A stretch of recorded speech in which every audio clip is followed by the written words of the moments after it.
Hello everyone, welcome back to another video. Today I will show you how to lock apps on Android. So you have to just simply open the settings on this Android device. So when it's settings open, you have to scroll down to find privacy.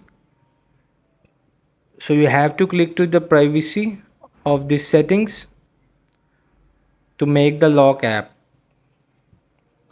So when it's open privacy, you have to scroll down to find app lock. So there is the privacy protection app lock. You have to click to app lock.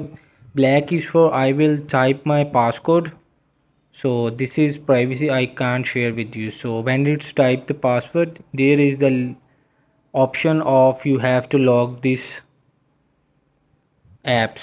So you will also have to lock the app of your choice, and you will also hide home screen icon. It will be invisible of app on the home screen. So this is how to add lock on the apps.